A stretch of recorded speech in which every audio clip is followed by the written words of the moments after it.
Apa motif tutup siaran media berkaitan tabung harapan? Satu siaran media yang dibuat berkaitan dengan tabung harapan yang ditubuhkan ketika Kerajaan Pakatan Harapan sudah tidak dapat diakses. Jika diklik pada link bertajuk siaran media Dana Tabung Harapan Malaysia, sebanyak 205 juta ringgit telah digunakan sepenuhnya untuk membayar hutang 1MDB. Jawapannya ia tidak ditemui di server ini.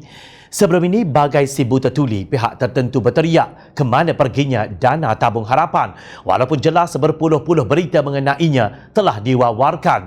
Perbendaharaan cuba menutupnya seolah-olah ia tidak wujud. Kebejatan apakah ini? Bukankah kita sama-sama mempraktikkan sistem demokrasi yang telus dan berintegriti? Perbuatan Kerajaan Perikatan Nasional ini mengesahkan dakwaan ia tidak mengamalkan demokrasi setelah merampas kuasa mengikut pintu belakang dan menebuk atap.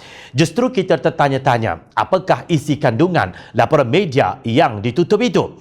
Ini yang Jom Channel dapati. Siaran media tersebut menjelaskan Kementerian Keuangan melalui siaran medianya yang bertarikh 7 Februari 2019 telah memaklumkan bahawa baki akhir Tabung Harapan Malaysia atau THM sehingga 14 Januari 2019 iaitu tarikh akhir penerimaan sumbangan adalah berjumlah RM202,716,775.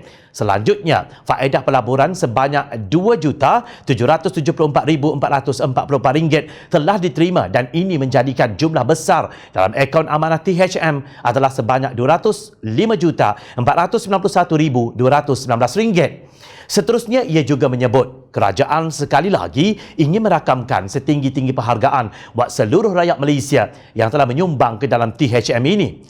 Menurut siaran media itu lagi, pada 28 November 2019, kerajaan iaitu Kerajaan Pakatan Harapan telah menggunakan keseluruhan dana THM dengan pembayaran sebanyak RM601,680,261.87 bagi pelunasan sebanyak faedah sukuk 1MDB IMTN Islamic Medium Term Note.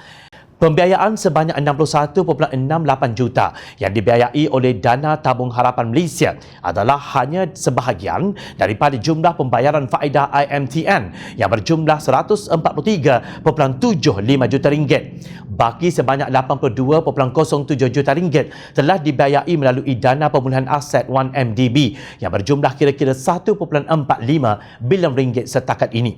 Kerajaan Pakatan Harapan komited untuk membayar semua obligasi pinjaman yang diwarisi daripada pentadbiran terdahulu Barisan Nasional.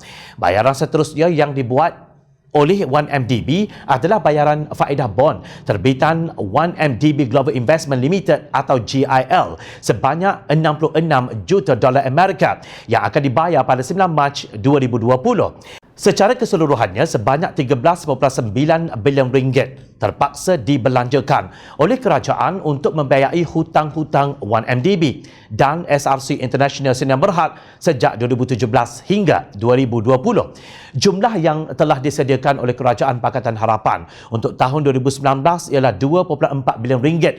Sementara itu untuk tahun 2020, 2.7 bilion ringgit.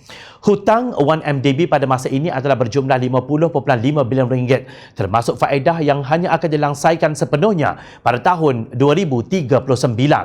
Dengan pembayaran terakhir sebanyak 61.68 juta ringgit, maka dana tabung harapan Malaysia sebanyak 205 juta ringgit telah digunakan sepenuhnya untuk membayar 1MDB.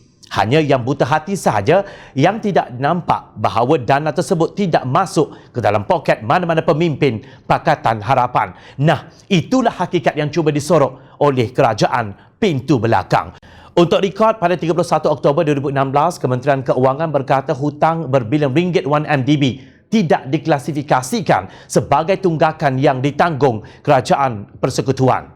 Oleh itu, hutang yang ditanggung 1MDB dan projek-projek lain yang berkaitan dengannya tidak menyumbang kepada hutang persekutuan secara keseluruhannya. Katanya dalam jawapan bertulis kepada Ahli Parlimen DAP Seputih Teresa Kok, laporan Free Malaysia Today. Pada tahun 2016, Menteri Keuangan iaitu Datuk Seri Najib Razak yang juga memegang jawatan sebagai Perdana Menteri dan pengerusi Lembaga Penasihat 1MDB. Namun setelah Pakatan Harapan mengambil alih Putrajaya, didapati hutang 1MDB ditanggung oleh kerajaan dan akan terus ditanggung oleh kerajaan. Naratif kerajaan tidak menanggung hutang 1MDB adalah dongeng semata-mata. Adakah hakikat ini kerajaan pintu belakang cuba nafikan?